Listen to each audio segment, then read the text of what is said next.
Hey, good morning. Good morning. I am so excited to be here.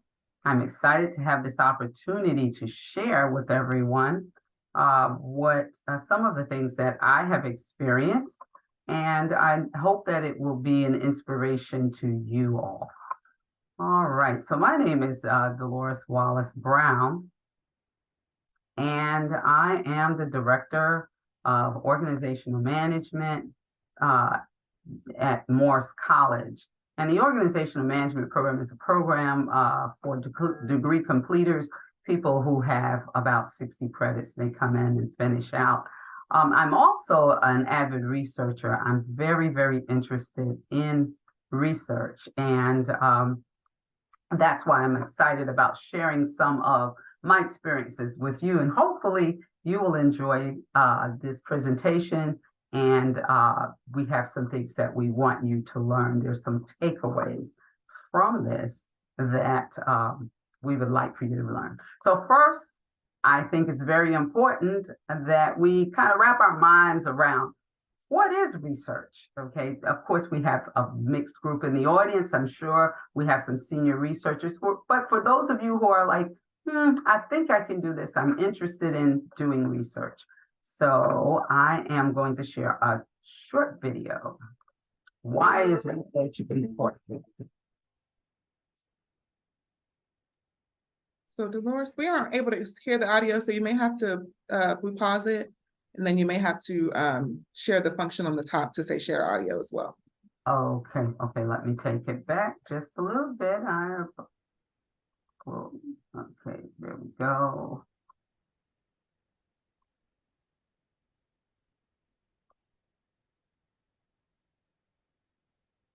My audio is there.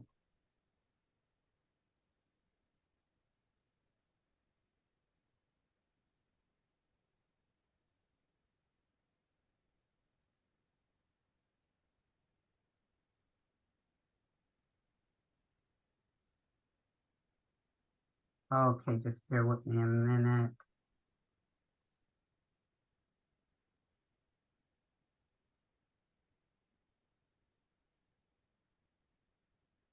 For some reason, my button isn't sticking.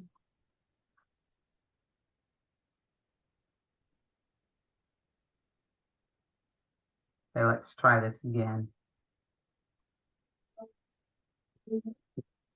Can you hear it now? No.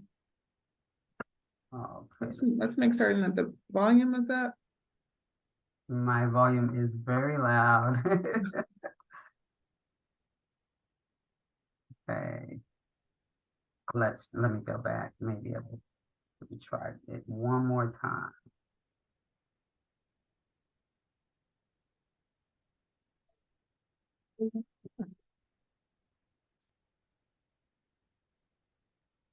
What did we do before technology? That's always a big question for me. Okay, so I'm gonna stop and share again. Try it one more time. I think this will do. There you go. All righty, here we go.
All right, what a neat little video, right?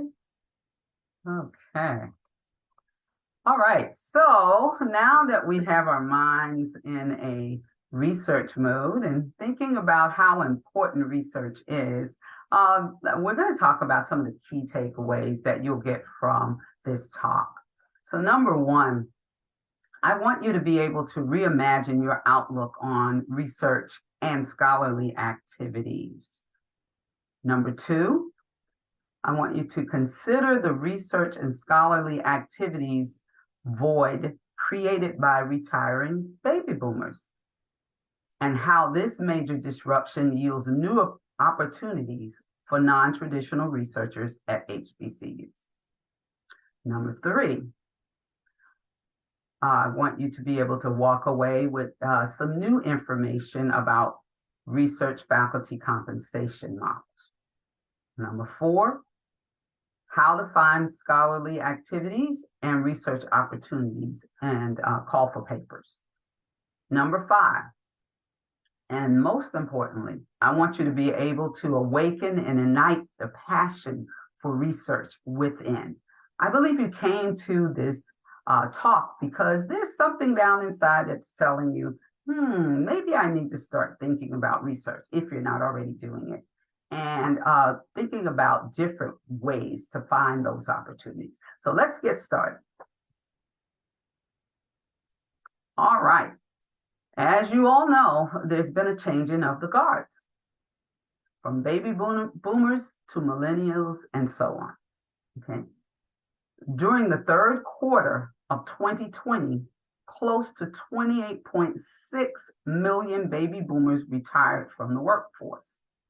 Okay, and as you already know, I'm sure, baby boomers are those who were born from 1946 to 1964.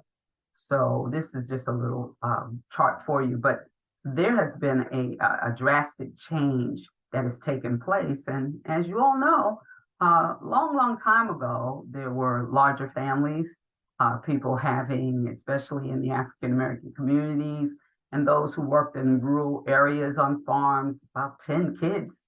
Now we're seeing families dwindle down between 2 and none. All right, so that has brought some concerns across America, and particularly scholars and research administrators have voiced some concerns.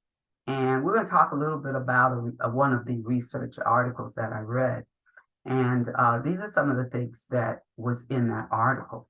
The concerns are the aging of the professorate throughout the end of the 20th century and the early 2000s. Senior scholars' research programs do not always keep pace with those of their younger colleagues. That's a major concern. And last but not least, the graying of the academy results in lower research activities and a decline in scientific advancement. So if we have all these people going out who were actively engaged in research, they've got a right to have these major concerns.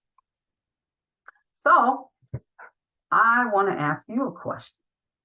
And my question is, do you believe that senior faculty members produce fewer research publications than their younger colleagues?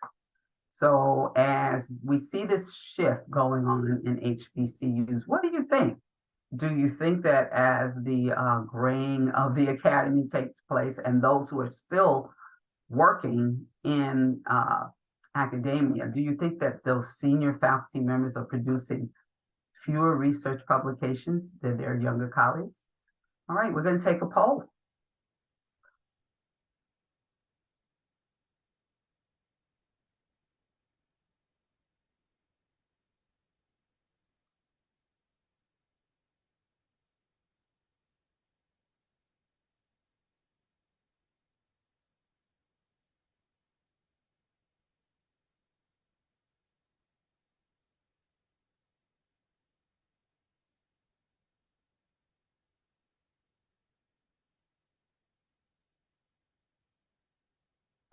Okay, we'll give it a few more minutes.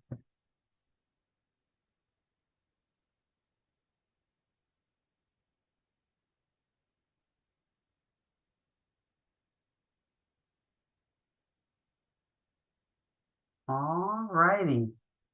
Well, it looks like the majority says no, but it's not that much of a difference. 47% with yes, and 53% said no. All righty. So let's go to our next screen. All right, so the answer actually is that they are still producing. So the senior faculty that remain at the colleges are still producing. They're not declining, but because there are less senior faculty, then of course that opens the door for many more research opportunities.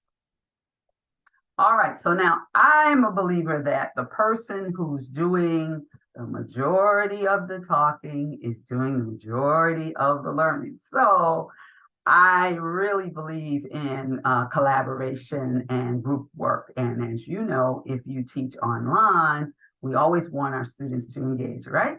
So at this time, what I'm going to do is I'm going to ask you to get into a group, and I'm going to give you some time to collaborate.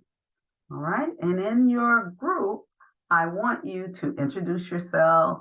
You're going to select the team name, select the presenter. Okay. And we have 5 questions here. Okay. Question number 1, how many in your group has published or engaged in research? Question number 2, choose what you believe to be the most common research type utilized on an HBCU campus. Number 3, select what you believe to be the most common scholarly activity type utilized on an HBCU campus. Question number 4, which academic unit on an HBCU campus is involved in conducting the most research? And question number 5, what is the number 1 reason faculty conduct research? Okay, I'm going to ask you to just disregard that the link here. You don't need it. I'm going to put you in groups automatically. Okay, and I'll leave this slide up. And I believe we are going to have a poll too, but I want you to have we're going to give you about 10 minutes to do this activity. So.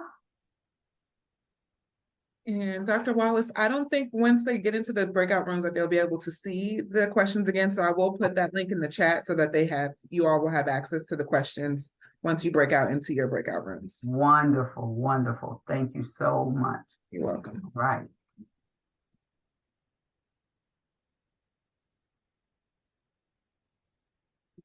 All righty.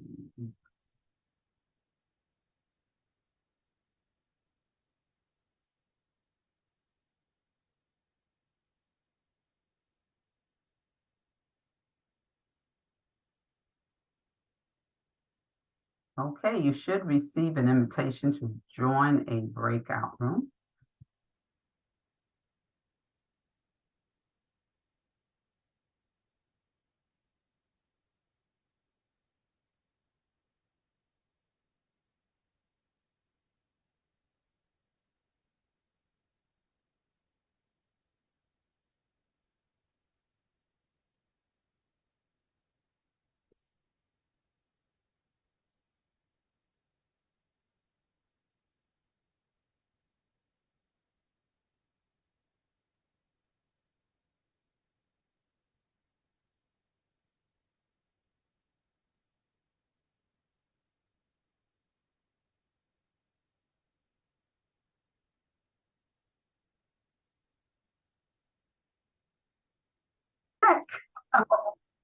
Yes. I hope you had a good time in your group and you got an opportunity to collaborate. And hopefully you got a chance to network a little bit and kind of learn a little bit about each other and answer the 5 questions. All right, so, all right, here's what we're going to do to help you out a little bit. we are going to put the poll up again with the 5 questions, and I need you all, the group, team, presenter, I need you to answer the 5 questions. So let's go. Here goes the poll with 5 questions.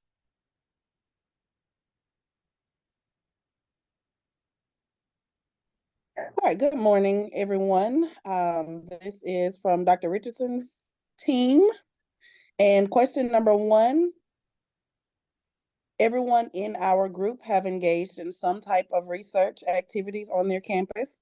The second question is going to be, we said both quantitative and qualitative are the most common research types used at HBCU campuses, even though all of them are, especially when we're talking about historical and comparative research. And then the third one, the scholarly activities, we talked about the fact that research papers and publications, as well as grant and proposal writing, those are the most common ones. And the academic unit on campus would be the science, math, technology, and engineering divisions or departments that do the most research. And the number one reason faculty conduct research is because of publications and academic reputations. All right. Thank you very much. Let's go with the next presenter.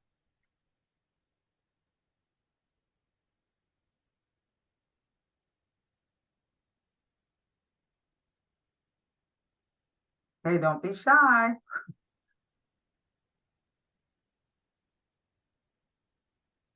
Okay, well, all righty. Is there anyone that's ready to present?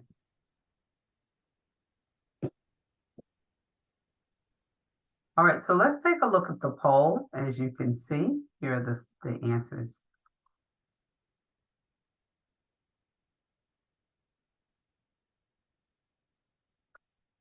We're showing 57% qualitative.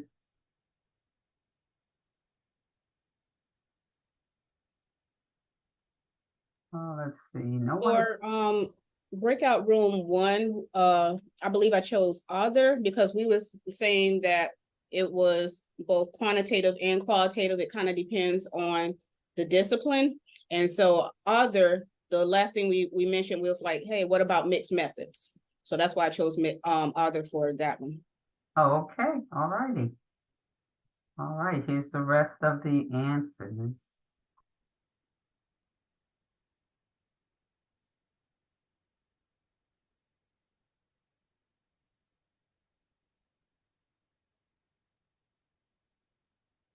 Science and math, technology and engineering. Okay, very interesting. Publication and reputation. Absolutely. That's actually what I found when I did the research. That's the main reason that most faculty are doing the research. All right, so. What was that reason? Exactly what you said, the presenting group. The reason was for because they need it basically for their reputation. And I think that leads more into many universities require publication from senior faculty in order for tenure reasons, etc. But that's exactly what I found. So would that be also advancement? Yes, Mm-hmm. Absolutely, to move up the chain. All right. Okay, thank you so much for those presentations. All right, so I thought this was a neat little quote from one of my favorite writers, Zora Neale Hurston, who was also an anthropologist. And for those of you who may not know, she's, of course, the one who wrote Barracoon that gave us the information about the people who arrived on the last slave ship. That gave us a lot of information about life in Africa prior to becoming enslaved in America. All right, and here's that quote. Research is formalized curiosity. It is poking and prying with a purpose. Oh, I thought that was so neat. All right, so here we go. What factors influence faculty compensation? Okay, the institution type, academic rank, discipline, geographic location. Sometimes it's the cost of living. It's factored into the compensation model. experience and seniority, external policies and budgets, external research grants, market demands, workload allocations. So, you know, sometimes that can be a major, major faculty, especially for junior faculty members. Okay, so question is, are you interested in getting involved in an unassuming faculty-led research project? Okay, so we have people who have done research, lots of it, but I'm sure there are some of you that have never really engaged in research on a broader scale. So here are some types that you may consider doing even with your class. And of course, you have to check to make sure that it's a part of the policy within the guidelines of your institution.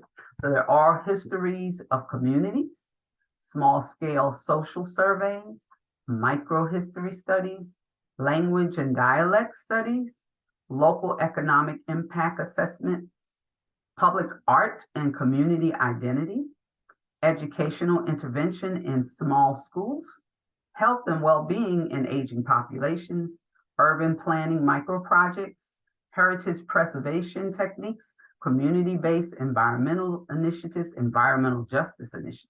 In fact, I'm involved in an environmental justice initiative right now with a large group of scientists in looking at a town in Florida.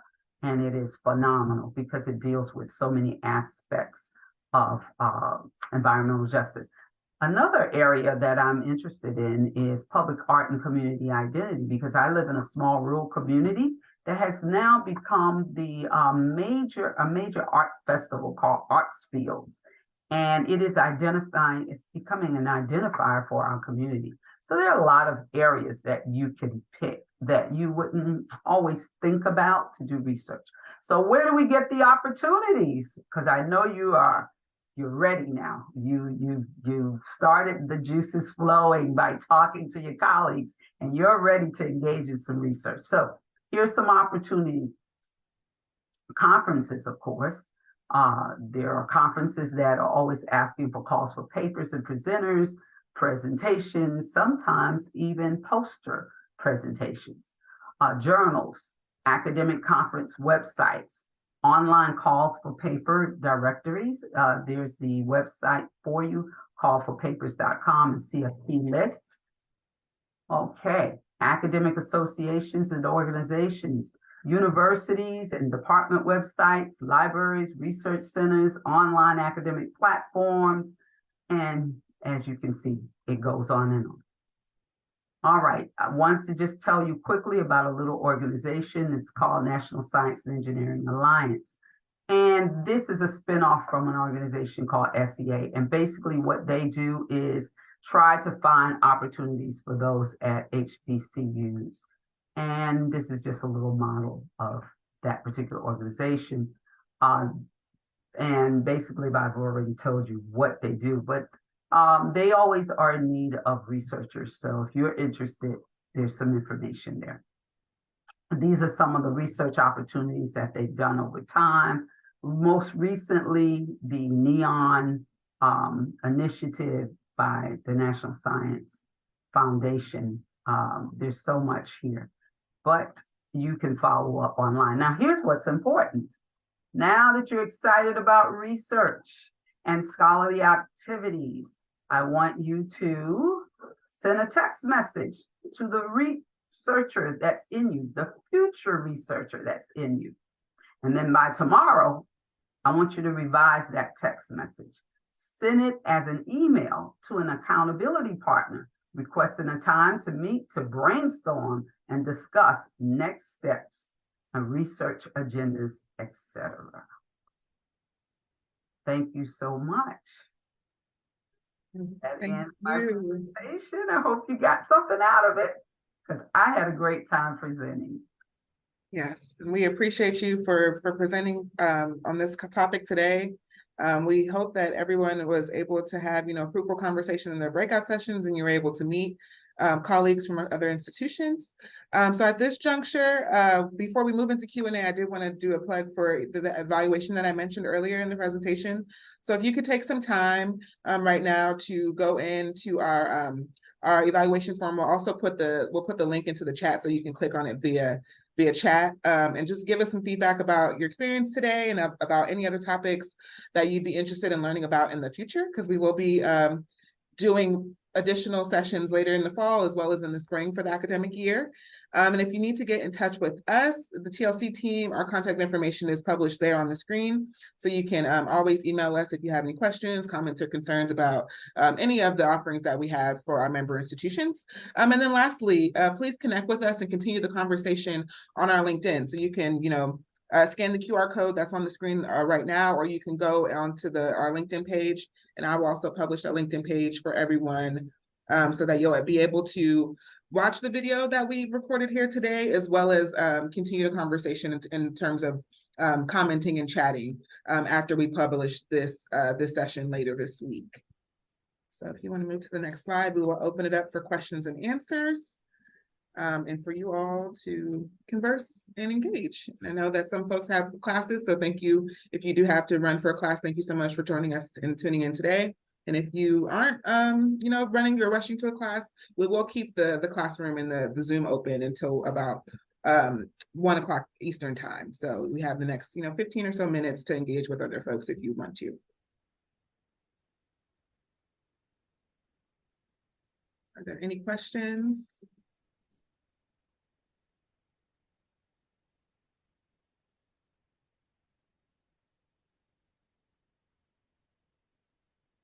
Pleasure to meet you too.